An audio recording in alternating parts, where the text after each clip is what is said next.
Hi guys, welcome back to my channel. If you are new, welcome. Haven't vlogged in a couple days. I had wanted to vlog a little bit about school, but I am absolutely terrible with taking a camera and turning it on myself. This is already enough for me. It's already a lot for me. Already on my learning edge, like already out of my comfort zone. So I tried to record a little bit during the past 3 weeks. Kind of forgot. I'm pissed. I am gonna be late for class for my first class. This traffic is ridiculous in Seattle. Like, I work 4.5 miles away from the school and it's gonna take like 40 minutes to get there. Good thing this program is for working individuals because I hope my professor understands. I have work before class, so I'm late. So I'm just gonna talk a little bit about my experience with school so far and kind of what I've been doing. So let's get started. So I am about to enter into week 4 of the last quarter of my master's program, and I'm just ready to graduate, period. Like, I'm so tired. My brain is like on mush. Like, it's not working very well.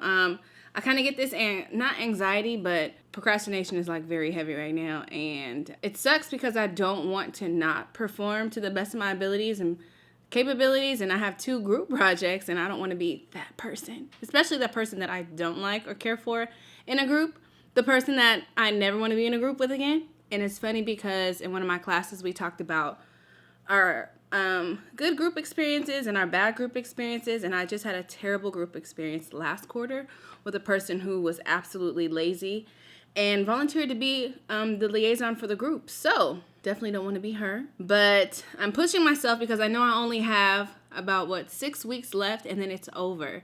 So I am definitely working on that. I'm trying to get the homework done so that other life things don't interrupt, and then like trying to have a social life too in the meantime.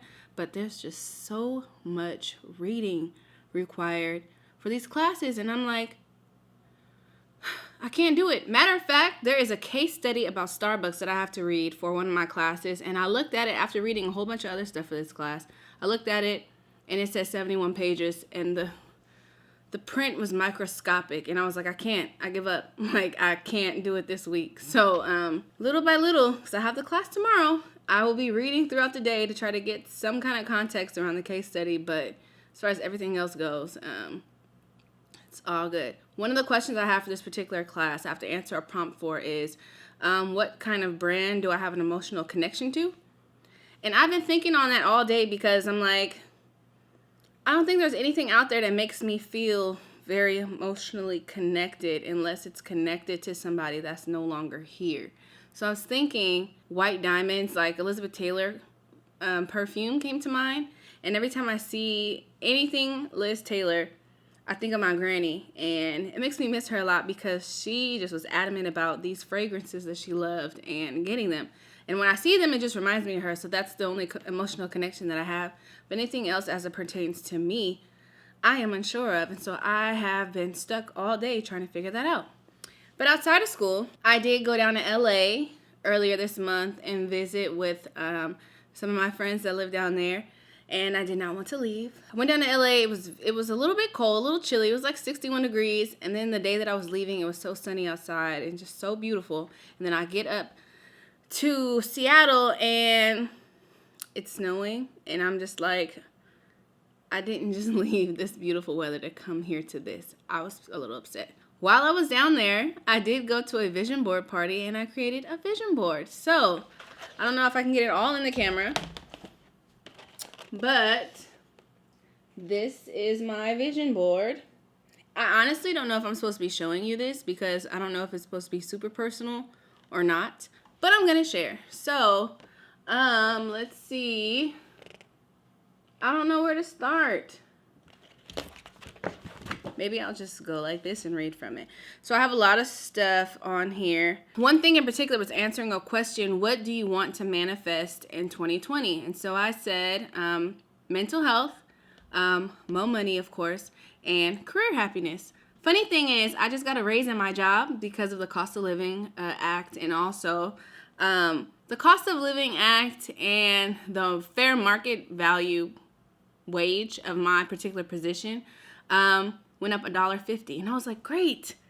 I'm still poor, but I make $1.50 more. Wow. It's still not getting paid what I'm worth. So I'm definitely working on that. On my vision board, I do have, like here, media. I kind of created like the Microsoft logo. Winning is really big for me this year. It's so funny I'm like this over here.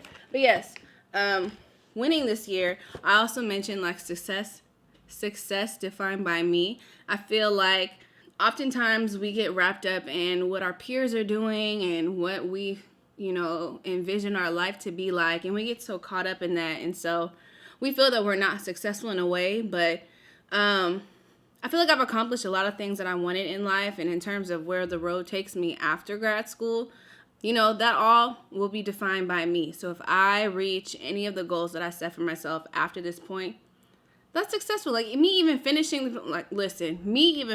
this program would be considered success, because I didn't initially even want to be in a master's program. Like I was done. I was like, I'm already in debt. The bachelor's was enough. The school was trash. It was a hard time. I got through it. And then I wanted to teach. And so I was like trying to find my way into becoming a media production, like video production teacher. And the only way was either getting these credentials, having that experience, or having experience in the education. And the education kind of determined the amount of money that I would make. So I went that route. Let's see. I mentioned self-love, breaking the mold. Let's see. Owning property. Investing in my future. I have started investing in stocks. So, I made a little 56 cents off of some of the money that I invested in and whatnot. I have a little app that I use, and I check it every day, and so I'm really excited about that. One quote that I have on here is, don't beat yourself up. Awesome shit takes time. That has kind of been the story of my life. Seeing that quote just further solidified that, I don't have to be on anybody else's time. And even when I set my own goals, I kind of want to skip from step 1 to step 10. And I know that being awesome takes time. So I'm definitely working on that and learning to take it slow and be all right. Also, leading with a purpose. I feel like that is very important. Also, like leading by example. So I'm trying to live with more of a purpose in life and be an example for, family, siblings, all that good stuff. Even just people in general. I've always said that the things that we go through in life are not necessarily for us, but for someone else. So just trying my best to always be mindful of that when I'm out doing things. I mentioned Black women in Hollywood.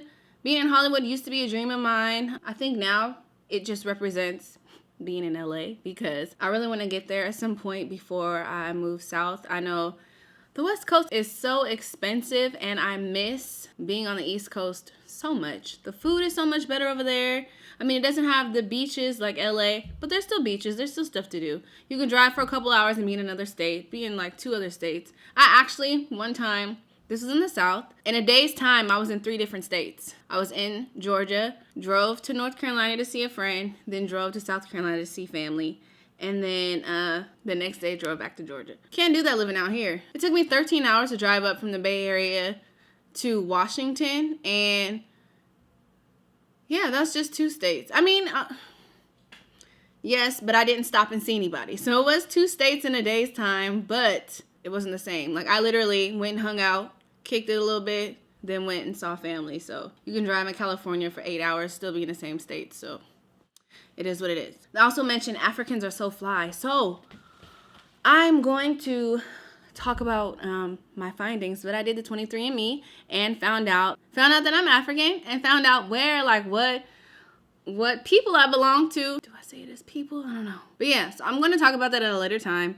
But found out that, of course, being African American, I come from somewhere. So now I know where I came from, and I'm super excited about that, and interested in going to Africa to explore and see where my people come from and see the culture and learn just a little bit more, because you don't get to do that out here. That also reminds me of, I'm just going to talk about it later.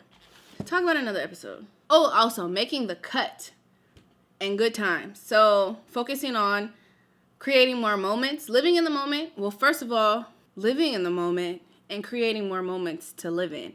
I've always been so focused on like school and work, and not having time for me or time to have fun, and just being super focused on work. And I realized these jobs don't really care about you. Like, they care about the work that you can do, but once you're gone, it's like, okay, you're gone, hire somebody else, gone and forgotten. Like, that's it. So I want to take time not being so focused on, I got to be that super people pleaser at work and I can't take time off because that poorly reflects on me. Like, no. You get vacation time for a reason. Take it, use it. You get sick days. If you don't feel well, take it, use it. They'll manage. I feel like in order to make the cut, you kind of got to take risks. And now I'm at the point where I'm being a little bit more risky than I've already become. So I'm stepping out there and having more faith in myself in terms of what I think I deserve. Not what I think I deserve, what I know I deserve. Especially given my talents, my skills, my education, my experience. So I'm just gonna go for it. And I'm definitely gonna make the cut. I'm so tired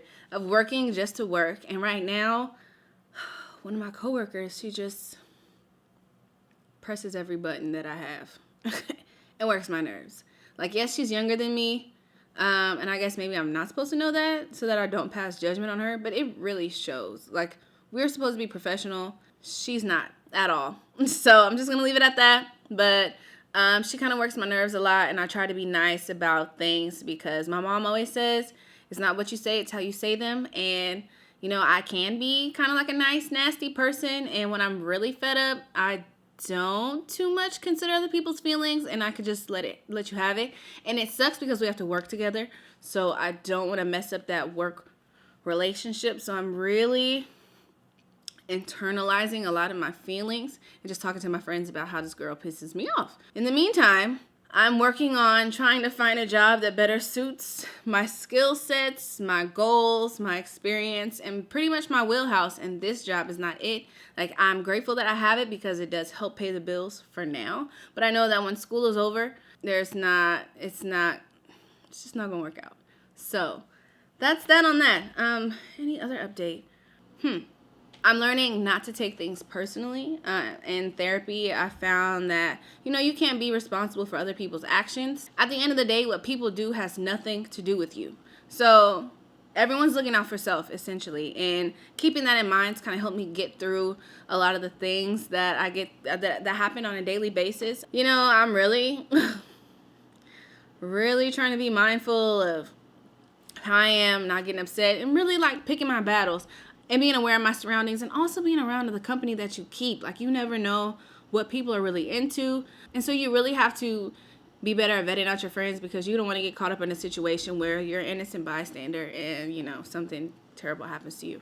But those have been my lessons. I did take some video of me walking to class, but it's terrible. It's just like outside the building and the ground.